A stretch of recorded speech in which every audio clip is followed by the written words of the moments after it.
नमस्कार, बुलेटिन में आपका स्वागत है और मैं हूं आपके साथ रितेश कुमार गौतम। और वक्त है अपना प्रदेश उत्तर प्रदेश का।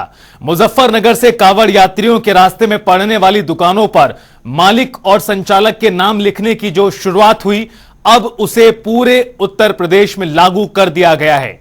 मुख्यमंत्री योगी आदित्यनाथ ने शुक्रवार को मुख्यालय के अफसरों के साथ समीक्षा बैठक के दौरान पूरे प्रदेश में कांवड़ यात्रियों के रास्ते में पड़ने वाली हर दुकान के मालिक और उसके संचालक का नाम लिखने का निर्देश दे दिया है। मुख्यमंत्री ने इसके साथ हलाल प्रोडक्ट्स बेचने वालों पर भी कार्रवाई करने के आदेश जारी किए हैं। कांवड़ यात्रा के दौरान जितने भी दुकानदार हैं सभी अपने नाम का बोर्ड बाहर लगाएं। मैं तो ये समझता हूँ पूरे भारत में ये होना चाहिए कि दुकानदार अपना नाम का बोर्ड दुकान के बाहर लगाएं, जिससे कि पहचान हो सके कि हमें किस जगह से खाना है, किस जगह से नहीं। अब हम शाकाहार को ग्रहण करते हैं, किसी ऐसी जगह भोजन नहीं कर सकते जहाँ मांसाहार का प्रयोग होता हो, तो हम कैसे जानेंगे कि नाम है उनका मोहम्मद और बाहर लग रहा है कि भोले बाबा ढाबा। तो ये करना गलत है। अपनी नाम अपनी पहचान हमेशा जाहिर करनी चाहिए, उजागर करनी चाहिए। और अपनी नाम को अपनी पहचान को छुपाने में दिक्कत ही क्या है। और जो लोग विरोध कर रहे हैं इस चीज़ का, तो निसंदेह उन्हें तो केवल विरोध करने का मौका चाहिए। जो आदेश दिया सरकार ने कि नेम प्लेट लगाने का, बहुत बढ़िया आदेश दिया है। किस तरीके से फायदेमंद होगा, आपको क्या लगता है? जी, एक तो दुकान की पहचान होगी और दूसरी बात ये है कि आदमी जो है वो अपना जो है क्या बेच रहा है क्या, ये भी पता चलेगा। बहुत बढ़िया है। तो सरकार के हम फेवर हैं, सरकार के बिल्कुल साथ में। मतलब पता होना चाहिए कि हिंदू कौन है, मुसलमान कौन है, कोई वो नहीं होना चाहिए। और दूसरी चीज़ कि आदमी को अपनी पहचान बिल्कुल बतानी चाहिए। जैसे हमने अग्रवाल बनियाली लिख के अपनी पहचान बता रखी है। सरकार का आदेश है, वो तो मानने पड़ेगा लोगों को। अच्छा, तो कैसा है? वो कह रहे हैं कि इससे पता लगेगा। इससे क्या चाहती है सरकार? सरकार इससे क्या कहना चाहती है, मैं ये पूछना चाहता हूँ कि ये जो रोड पर कावड़े निकलेंगे उसमें तो सभी लोग हैं, तो सबको लिखना पड़ेगा उसमें दुकान का शॉप का नाम लिखना पड़ेगा जो भी है। कांवड़ तो इसी रोड से गुजरते हैं ना। अच्छा, तो लिख लेंगे दानिश टी स्टॉल है। अच्छा, तो अभी तक नहीं लिखा था नाम? नहीं, नाम तो नहीं है, बस वैसे जानते हैं लोग। अच्छा, दानिश टी कितने स्टॉल साल से आपकी दुकान है? आप होगा लगभग 50 साल। 50 साल से। तो आप डालेंगे बोर्ड? तो क्या लगता है? ये बहुत अच्छा करा है, बहुत सरकार ने बहुत अच्छा सोचा है। क्योंकि ये कुछ लोग ऐसे थे जो अपने नाम बदल के दूसरे नाम पर रखते थे हमेशा, समझे। जैसे हिंदू नाम रख लिया मोहम्मदनों ने। अब आदमी को क्या पता ये हिंदू या मोहम्मदन है, वो तो खाने से मतलब। इसलिए ये बहुत अच्छा करा सरकार ने करा। हम भी अपना नाम लिखेंगे अब। तो वहीं बहुजन समाज पार्टी सुप्रीमो मायावती ने कांवड़ यात्रा रूट पर दुकानों का नाम, धर्म आदि की तख्ती लगाने के आदेश को असंवैधानिक करार दिया है। मायावती ने इसे गलत कहा और सरकार से इसे तुरंत वापस लेने की भी मांग की है। और क्या कुछ कहा है अपनी पूरी पोस्ट में, वो भी आपको दिखाते हैं। यूपी और उत्तराखंड सरकार द्वारा कांवड़ मार्ग के व्यापारियों को अपनी अपनी दुकानों पर मालिक एवं स्टाफ का पूरा नाम प्रमुखता से लिखने और मांस बिक्री पर रोक का ये चुनावी लाभ हेतु आदेश पूर्णतः असंवैधानिक है। मायावती ने इस फैसले को असंवैधानिक करार दिया और चुनावी लाभ लेने वाला बताया है।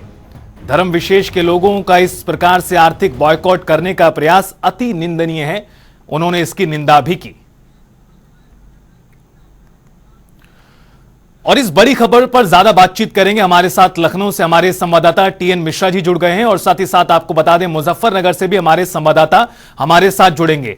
टीएन मिश्रा जी, जो ये फैसला सामने आया है, पहले एसएसपी जो मुजफ्फरनगर के थे उन्होंने ये फैसला जारी किया और उसके बाद से ही लगातार इसको लेकर मिली जुली प्रतिक्रियाएं सामने आ रही हैं। राजनीतिक दल जमकर इसका विरोध कर रहे हैं।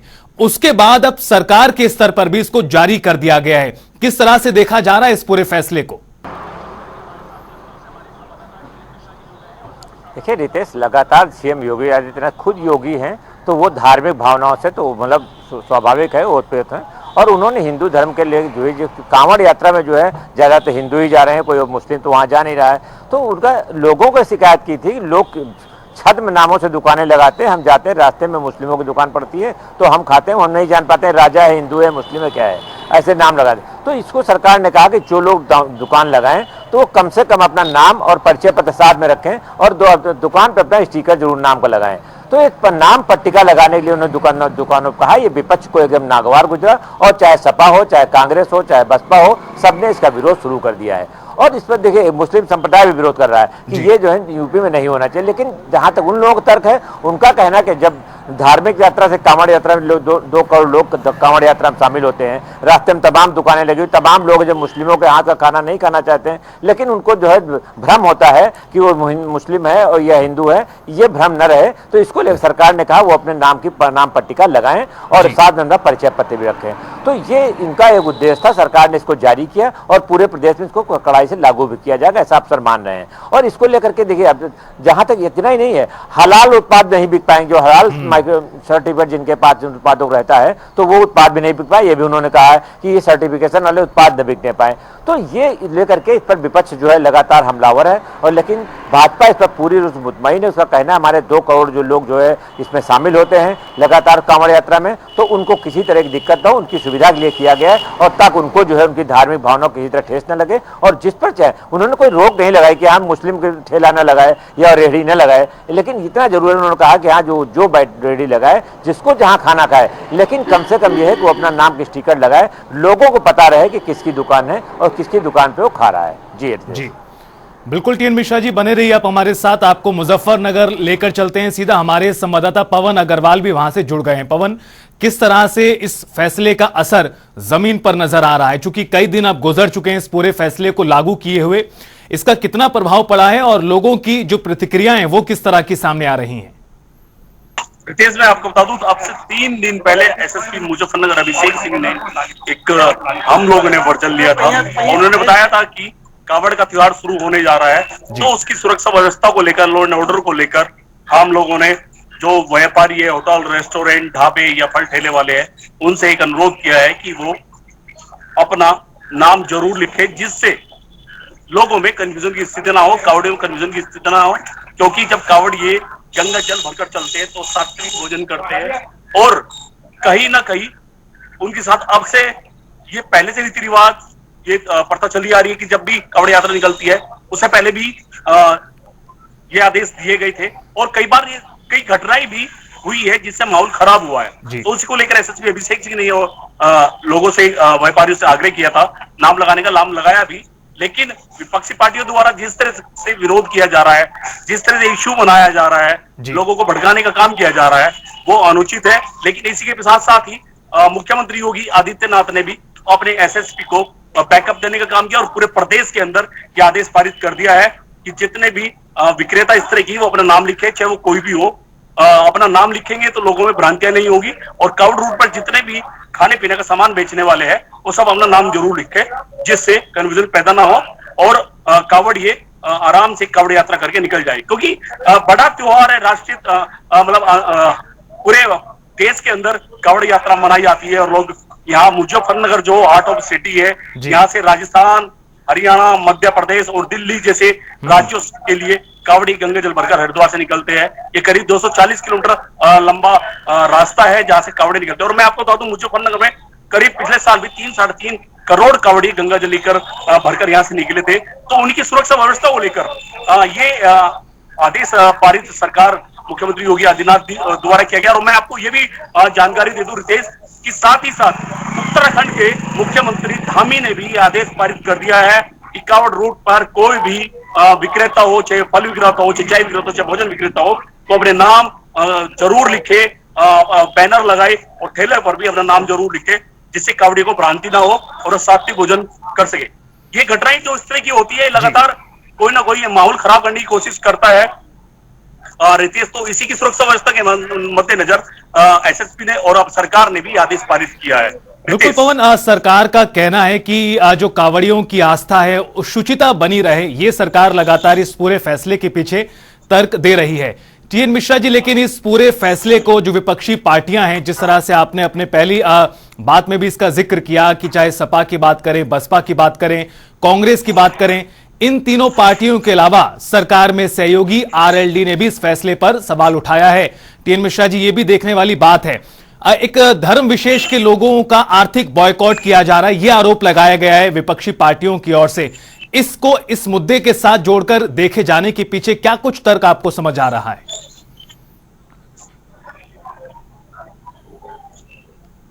अपना वोट बैंक है, वो अपने वोट बैंक को कोई नहीं खोना चाहता है कि किस वर्ग का ज्यादा उसे वोट मिल रहा है। जिस वर्ग का ज्यादा वोट मिलता है वो अपने वोटर्स के हमेशा साथ में खड़ा रहता है, चाहे अच्छी बात सरकार करे या बुरी करे। अगर उससे वोटर्स का हित प्रभावित होता है तो उसके साथ रहेगा। तो यही जो भाजपा अपना वोटर देख रही, भाजपा अपनी राजनीति देख रही, वो अपनी राजनीति देख रहे हैं। तो हर दल की राजनीति का अलग अलग असर है, हर राजनीति का अपना अपना सिद्धांत है और सब अपना अपना काम कर रहे हैं। तो सबको अपने अपने वोटर्स की चिंता है। और जो आप उपचुनाव आने जा रहे हैं तो स्वाभाविक अगर ऐसा भाजपा को लगता कि हमें कहीं नुकसान होता तो भाजपा ऐसा निर्णय क्यों लाती।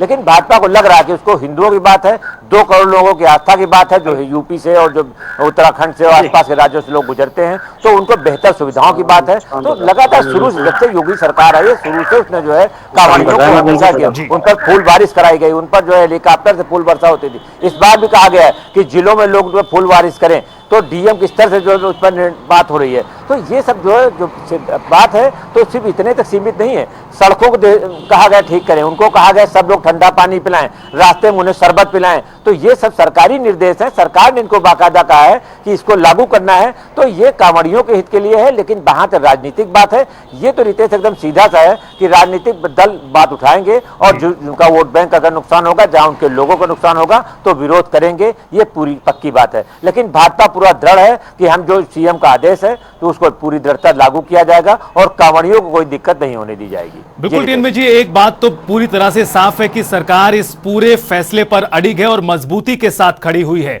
और दूसरी तरफ विपक्षी पार्टियों के सवाल लगातार उठाए जा रहे हैं। बहरहाल इस पूरे मुद्दे को लेकर आगे क्या कुछ करवटें बदलती हैं वो देखना बहुत महत्वपूर्ण रहेगा। बहरहाल आप दोनों का बहुत शुक्रिया हमारे साथ जुड़ने के लिए और इस पूरी बातचीत के लिए। उधर कांग्रेस सांसद इमरान मसूद ने भी कांवड़ यात्रा को लेकर हिंदू मुसलमान को धर्म के नाम पर ना बांटने की अपील की और मौजूदा सरकार पर निशाना भी साधा और कहा कि युवाओं को रोजगार नहीं मिल रहा है। का जो तुगलकी फरमान इन्होंने जारी कर दिया है बिना सोचे समझे, ये समाज के अंदर बांटने वाली बात है। समाज को एकजुटता का संदेश देना चाहिए। कांवड़ यात्रा का सम्मान हिंदू और मुसलमान, सिख और ईसाई सबको मिलकर के करना चाहिए और सब लोग हम लोग करते आ रहे हैं। ये इस प्रकार की बातें नफरत को बढ़ावा देने का काम करती है, बहुत दुखद है। तो जिस तरीके से पोस्टर लगाने की बात कही है तो उससे क्या कांवड़ियों पर प्रभाव पड़ेगा? नहीं, कांवड़ियों पे क्या प्रभाव पड़ेगा? कांवड़ बनाने वाले सारे मुसलमान नहीं है क्या? कांवड़ मुसलमान ही नहीं बना रहे क्या बैठ करके? ये जो यहाँ पहन करके जो ड्रेस पहन करके चलते हैं, ये सारी की सारी यहाँ हौजरी की ड्रेस यही नहीं बनती क्या? इसके अंदर कितने मुसलमान बना रहे हैं? ये कौन सी बात हो गई हिंदू और मुसलमान की? हिंदू और मुसलमान के नाम के ऊपर बात मत करो। बात करो नौजवान के रोजगार की, बात करो किसान के फसल के दाम की, बात करो व्यापारी के नुकसान की।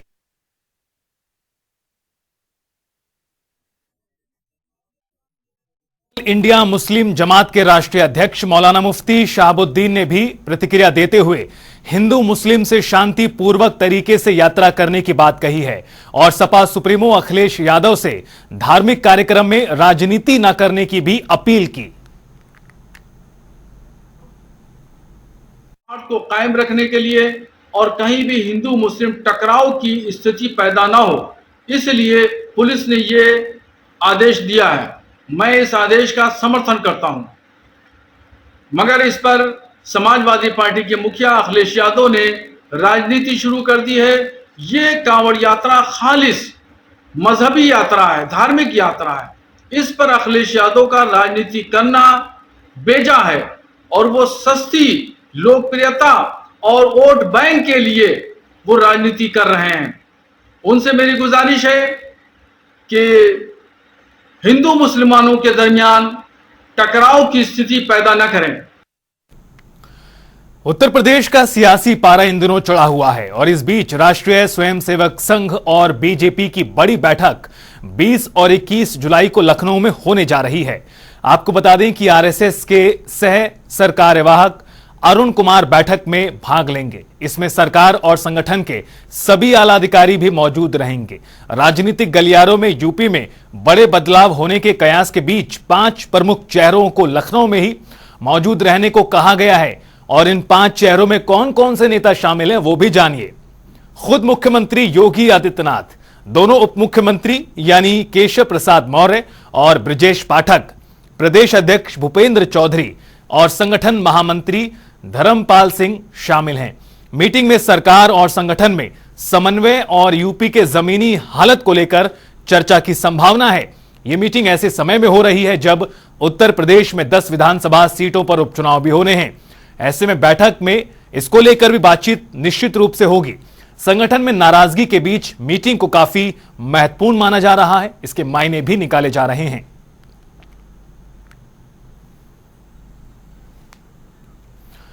तो आपको बता दें कि जिस तरह से हालिया दिनों में यूपी की सियासत में और खास तौर पर बीजेपी संगठन में जो उठा पटक का एक बड़ा माहौल बना, उसके बाद अब चीजें पटरी पर लौटती नजर आ रही हैं। उसके बाद ये बड़ी बैठक, हमारे साथ इस बड़ी खबर पर और ज्यादा बातचीत के लिए स्टेट ब्यूरो हेड अनिल के अंकुर जी जुड़ गए हैं। अनिल के अंकुर जी, किस तरह से देखा जाए इस पूरी बैठक को, चूंकि हमने देखा पिछले दिनों किस तरह से दिल्ली से लेकर लखनऊ के बीच बैठकों का दौर गर्म रहा, एक के बाद एक बैठकें आई, बयान भी बहुत तेजी के साथ सामने आए, लेकिन इसके बाद अब बीजेपी और आरएसएस की ये बड़ी बैठक और खास तौर पर इसमें 5 नेताओं को मौजूद रहने के लिए कहा गया है, किस तरह से देखा जाए? देखिए, सबसे बड़ी बात यह है कि वो लंबे समय से चर्चा चली आ रही है कि भारतीय जनता पार्टी सरकार और संगठन कार्यकर्ताओं के बीच में काफी दूरियां हैं, तो इन दूरियों को कैसे खत्म किया जाए। ये इवन आप याद दिला दें कि 2017 के बाद से ये बात सिलसिला शुरू हुआ था, तमाम आरोप प्रत्यारोप लगते रहे थे। यहाँ तक स्थिति ये थी कि विधानसभा मंडप पे भारतीय जनता पार्टी के 200 से ज्यादा विधायक धरने पर बैठ गए थे। उनका कहना था कि अधिकारी उनकी सुनते नहीं। ऐसी स्थिति में कि माहौल को कैसे ठीक किया जाए, लगातार फिर बैठ के उस लाइन हुई थी और BL संतोष आए थे, उन्होंने भी तमाम आपस में सामंजस्य स्थापित करने की कोशिश की गई थी। अब की बात भी लगातार बात हो रहा था कि वो जो है सरकार और संगठन के बीच में दुनिया है और जो अधिकारी हैं वो नहीं सुन रहे हैं। ऐसी तो और अभी हाल में एक विधायक पूर्व मंत्री है मोती सिंह ने भी, भारतीय जनता पार्टी के बड़े नेता हैं, मोती सिंह ने भी आरोप लगाया था कि अधिकारी सुन ही रहे हैं और विधायक और मंत्री जो है वो बिल्कुल कोई कुछ सुनवाई नहीं है, तो आम कार्यकर्ताओं क्या हाल होगा। ये फिर भारतीय जनता पार्टी के एक विधायक ने और इसी मुद्दे को उछाल दिया था। तो ये लगातार बातें कर रहे हैं। इसके बाद डिप्टी CM दिल्ली चले गए, लगभग सारे दौरे रद्द करके दिल्ली जाते हैं और वहां उनकी मुलाकात होती है JP नड्डा जी से, जो भारतीय जनता पार्टी के राष्ट्रीय अध्यक्ष हैं। और इसी दौरान जो प्रदेश अध्यक्ष हैं भारतीय जनता पार्टी के भूपेंद्र चौधरी, उनको मुरादाबाद में कार्यक्रम था, वो कार्यक्रम निरस्त करके उनको दिल्ली बुला लिया जाता है। दोनों की मुलाकातें होती हैं उनसे नड्डा जी से, और ये वो कहा जाता है कि आप लोग जाइए, समन्वय बनाइए, सामंजस्य से काम किए ताकि कार्यकर्ताओं और पदाधिकारियों को कोई दिक्कत न हो तो संगठन। यही माना जा रहा है कि उन सब मुद्दों को लेकर के फिर से भारतीय जनता पार्टी ने 2 दिन की बैठक रखी है लखनऊ में, और ये जो बैठक महत्वपूर्ण मानी जा रही है। इसमें RSS के लोग भी होंगे, भारतीय जनता पार्टी संगठन के लोग भी होंगे और सरकार के बड़े चेहरे होंगे जो सीधे सरकार को रिफ्लेक्ट करते हैं। तो ये बात रहेगा निश्चित रूप से पार्टी और संगठन के बीच में और पार्टी संगठन और सरकार के बीच में आपस में सामंजस्य ऐसे बनाने की बात की जाएगी ताकि कार्यकर्ताओं और पदाधिकारियों की बात सरकार यानी कि जनता और अधिकारी सब सुन रही। अनिल किंकुर जी, एक और सवाल है, जिस तरह से केशव मौर्य दिल्ली गए, मुलाकातें हुई, उसके बाद वो लौट कर आए हैं और उसके इन पूरे माहौलों के बीच ये बैठक हो रही है, क्या माना जा सकता है कि समन्वय बन चुका है, काफी हद तक चीजें पटरी पर लौट आई हैं?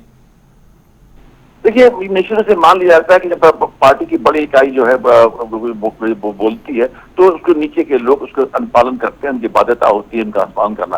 अब वो राष्ट्रीय अध्यक्ष जो दिशा निर्देश दिए हैं तो उनका अनुपालन निश्चित रूप से यहाँ पे कराया जाएगा, नहीं कराया जाएगा तो उनको भुगतान करना जोखिम उठाना पड़ सकता है। तो ऐसी स्थिति में क्योंकि अभी हाल में जल्दी बाई इलेक्शंस होने वाले हैं, उन बाई इलेक्शंस को देख करके भी तैयारी करनी है, तो ये जो बात चल रही है ये निश्चित रूप से काफी पार्टी और कार्यकर्ताओं के बीच में ये चर्चा इस बात की है कि अब आर पार की लड़ाई हो सकती है अगर अब की वरना सुधरे और भारतीय जनता पार्टी काफी खासा नुकसान उठा सकती है अगर आपस में सामंजस्य नहीं था। तो सामंजस्य स्थापित करने के लिए अभी हाल में जो बैठक हुई थी उस बैठक में भी अभी 2-4 दिन पहले लखनऊ बैठक हुई थी, तो उस बैठक में भी यही मुद्दा आया था और इसमें कहा गया था जो समिति की बैठक थी, समिति की बैठक में ये कहा गया था, इवन मुख्यमंत्री ने भी कहा कि आपस में तालमेल बनाए, जो राष्ट्रीय अध्यक्ष उन्होंने कहा तालमेल बनाना आवश्यक है, नहीं बनाएंगे तो संकट आ सकता है। जी बिल्कुल अनिल कंकुर जी, आपका बहुत शुक्रिया हमारे साथ जुड़ने के लिए और इस पूरी जानकारी के लिए। तो वहीं आपको बता दें कि लखनऊ के एक होटल में प्राकृतिक खेती पर आधारित भारतीय प्राकृतिक कृषि पद्धति कार्यक्रम का आयोजन किया गया, जिसमें मुख्यमंत्री योगी आदित्यनाथ और मंत्री शिवराज चौहान मौजूद रहे।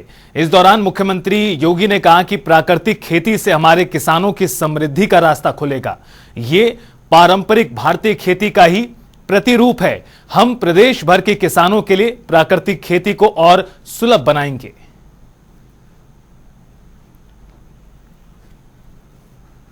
ऐसे गाय की देसी नस्ल की ब्रीड को उन्नत नस्ल में बदला जा सकता है प्राकृतिक पद्धति से ही।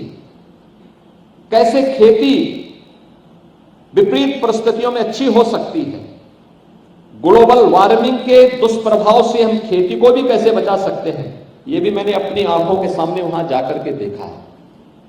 और उसके बाद जब मैं स्वयं देखा हूं तब मैंने अपने कृषि मंत्री और अन्य लोगों को, यहाँ के अधिकारियों से भी कहा, मैंने कहा भी अब आप लोग एक बार फुर्सत निकाल करके होकर के आओ, देखो, पहले देखो और फिर औरों को दिखाओ। 2024 के लोकसभा चुनावों के नतीजों के बाद से ही यूपी में सत्ताधारी भारतीय जनता पार्टी के अंदर घमासान की स्थिति है। उप मुख्यमंत्री केशव प्रसाद मौर्य के दिल्ली दौरे के बाद से ही सियासी गलियारों में सबसे बड़ा सवाल यही है कि क्या यूपी में कोई बड़ा बदलाव होने जा रहा है। देखिए इस रिपोर्ट में।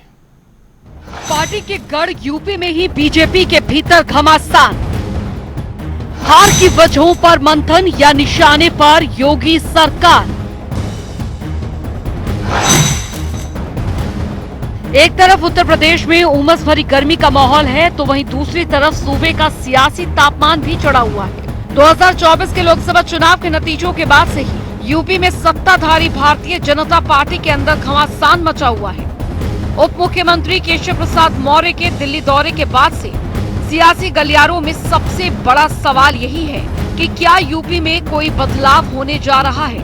दिल्ली से लेकर लखनऊ और गोरखपुर से लेकर वाराणसी तक इस सवाल को लेकर कयासों की बाढ़ आई हुई है।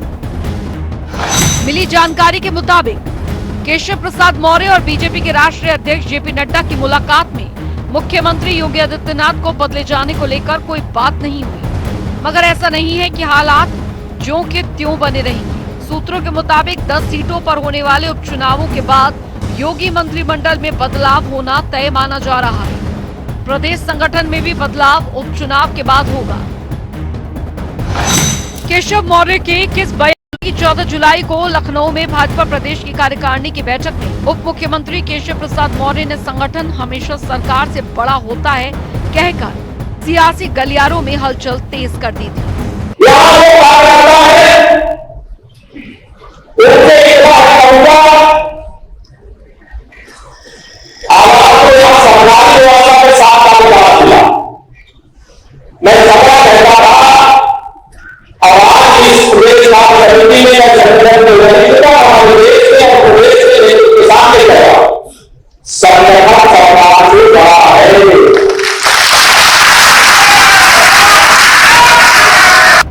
इसी बयान के बाद केशव मौर्य को दिल्ली तलब किया गया था। इस दौरान मौर्य की पार्टी मुख्यालय में जेपी नड्डा से तकरीबन 1 घंटे तक मीटिंग चली थी। इस मीटिंग को लेकर खबर निकलकर ये आई कि पार्टी अध्यक्ष जेपी नड्डा की तरफ से ये कहा गया है कि किसी भी सूरत में सरकार और संगठन के तालमेल को लेकर ऐसी कोई बयानबाजी ना की जाए जिससे पार्टी हित का नुकसान हो। केशव प्रसाद ने फिर संगठन के बड़े होने की बात कही। यूपी बीजेपी के नेताओं में कलह की अटकलें चल रही हैं। पीएम मोदी से मिले यूपी बीजेपी अध्यक्ष भूपेंद्र चौधरी। अखिलेश ने कहा बीजेपी में कुर्सी पर घमासान छिड़ा है। अखिलेश को मौर्य का जवाब 2027 में भी बीजेपी आएगी। कुल मिलाकर बोतल से विवाद का ये चिन्ह बाहर आ चुका है। उपचुनावों की शक्ल में अगला इम्तिहान सामने है, जिसकी पूरी जिम्मेदारी सीएम योगी ने खुद ली है। देखना ये दिलचस्प होगा कि अंदरूनी लड़ाई के इस घमासान से बाहर आकर क्या बीजेपी उपचुनाव में बाउंस बैक कर पाती है या नहीं। स्पेशल डेस्क, जनता टीवी।